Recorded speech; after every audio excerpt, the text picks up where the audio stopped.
नमस्कार मैत्रिणींनो, मी रुपाली. माझ्या यूट्यूब चॅनलमध्ये तुम्हा सर्वांचं मनापासून स्वागत आहे. सर्वप्रथम तुम्हाला आषाढी एकादशीच्या हार्दिक शुभेच्छा. मी आज तुम्हाला आजपासून उपवासाच्या रेसिपी दाखवणार आहे आषाढी निमित्त. तर आज आपण उपवासाच्या इडलीची रेसिपी आणि चटणीची रेसिपी बघणार आहोत. तर चला बघूया साहेब. हे मी भगर घेतलेली आहे. कोणी याला वरीचे तांदूळ पण म्हणतं. मी ही भगर थोडीशी भाजून घेतलेली आहे कढाईत आणि गार करून घेतलेली आहे. ही मी या वाटीने अर्धी वाटी घेतलेली आहे मैत्रिणींनो. आणि याच्या आपल्याला भगरीचे अर्ध मी हे साबुदाण्याचं पीठ घेतलेलं आहे. तुमच्याकडे जर साबुदाण्याचं पीठ नसेल तर तुम्ही साबुदाणा पण घेऊ शकता, कारण आपल्याला भगर ही बारीक करून घ्यायची आहे मिक्सरमधून. तर साबुदाणा पण भाजून घ्यायचा आहे आपल्याला आणि तो पण आपल्याला भगरीबरोबर आता बारीक करून घ्यायचा आहे. मी मिक्सरच्या भांड्यात भगर आणि हे जे पीठ आहे हे याच्यात मिक्स व्हायला पाहिजे, त्यामुळे मी याच्यातच टाकून घेते. ते सगळं आपण साबुदाणाच टाकून घ्यायचं आहे, पण माझ्याकडे पीठ होतं त्यामुळे मी पीठ टाकलेलं आहे, कारण दोघी व्यवस्थित मिक्स व्हायला पाहिजे, त्यामुळे मी मिक्सरमधून फिरवून घेणार आहे. हे मग मैत्रिणीनो, किती सुंदर बारीक असं पीठ दळलं गेलं. आपल्याला खूप पण बारीक नाही करायचं आहे, आपण थोडंसं जाडसर ठेवलं रव्यासारखं, बारीक रव्यासारखं. तर आपलं पीठ रेडी झालेलं आहे. आता आपण इडलीची तयारी करू. आणि हे जे पीठ आहे मैत्रिणींनो, हे आपण असं दळून पण ठेवलं तर आपल्याला हे 1 महिना हे पीठ आपल्या व्यवस्थित राहतं. तर तुम्ही काचेच्या कंटेनरमध्ये हे पीठ भरून ठेवू शकतात, तर हे 1 महिन्यापर्यंत टिकतं. हे बघा मैत्रिणींनो, आपल्याला पीठ असं मोजूनच घ्यायचं आहे. ही मी स्टीलची वाटी घेतलेली आहे. मोजून मापून घेतलं की आपली इडली बिलकुल बिघडणार नाही. हे बघा 1.5 वाटी बरोबर पीठ आलेलं आहे हे. तर मी 1.5 वाटी पीठ घेतलेलं आहे. अर्धी वाटी मी ही एकदम घट्टसर अशी घरी बनवलेली दही घेतलेली आहे. आता मी ही टाकून घेते आणि अर्धी वाटीच मी पाणी टाकून घेणार आहे. जर आपल्याला लागलं तर आपण नंतर पाणी ॲड करू शकतो, पण आता मी अर्धी वाटी पाणी टाकून घेते. आता हे सगळं आपल्याला एकदम व्यवस्थित असं मिक्स करून घ्यायचं आहे, पीठ आणि दही पाणी. हे बघा मैत्रिणींनो, आपल्याला पाण्याची गरज आहे.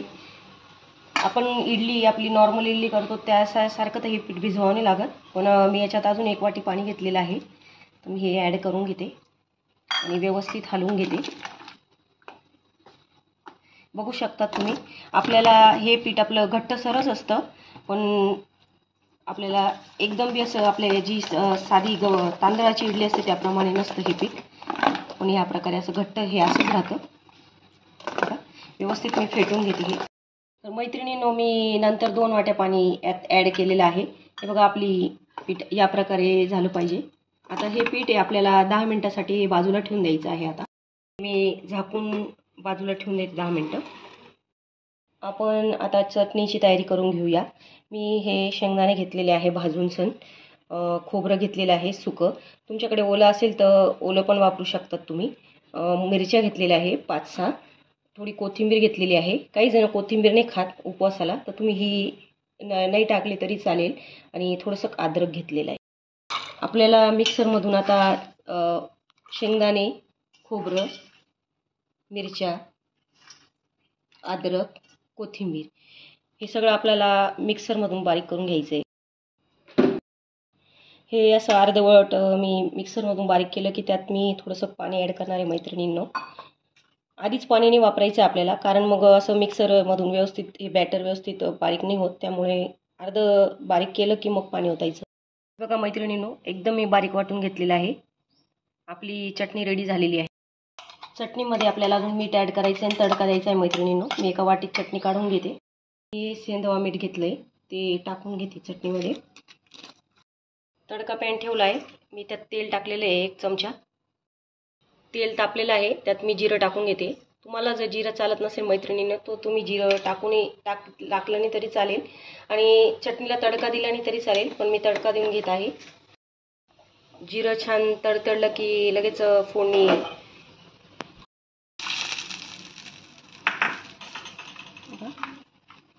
आपली चटणी एकदम रेडी झालेली आहे. आता 15 मिनटं झालेले आहे आपल्या पिठाला. हे बघा मैत्रिणींनो, पीठ एकदम रेडी झालेलं आहे. आता आपण इडल्या लावून घेऊया.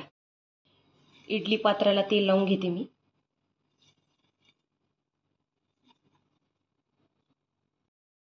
तेल लावून झालेलं आहे सगळ्या पात्रांना. आता यात पीठ ओतून घेऊया आपण. बघा, बिलकुल आपण सोड्याचा किंवा कुठलाही कशाचा इनोचा वगैरे वापर करणार नाही मैत्रिणींनो. तर मी इडली लावून घेते. सगळ्या इडल्या लावून झालेल्या आहे मैत्रिणींनो. आपल्याला 15 मिनिटासाठी इडल्या वाफू द्यायच्या आहे. 15 मिनिटं झालेली आहे मैत्रिणींनो आपल्या इडलीला. बघू शकता तुम्ही, इडली छान आपली झालेली आहे. आता मी इडल्या 4-5 मिनिटं गार होऊ देणार आहे, मग काढणार आहे मी. इडली गार झालेली मैत्रिणींनो. हे बघा, या प्रकारे मी इडली अशी काढून घेते. हे बघा किती सुंदर इडल्या निघतात आपल्या. आता मी दुसरी पण दाखवते तुम्हाला. एकदम परफेक्ट आणि छान इडले होते. मी तुम्हाला मीठ टाकताना दाखवायचं विसरली मैत्रिणींनो.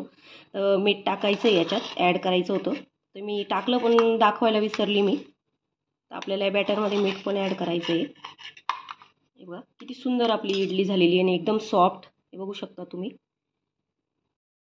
तर मैत्रिणींनो आपली उपवासाची इडलीची रेसिपी तयार झालेली आहे आणि चटणी. तर नक्की ट्राय करा माझ्या पद्धतीने इडलीची रेसिपी. माझे व्हिडिओ आवडत असेल तर माझ्या चॅनलला सबस्क्राईब करा, लाईक्स करा, कमेंट करा आणि मला सपोर्ट करा.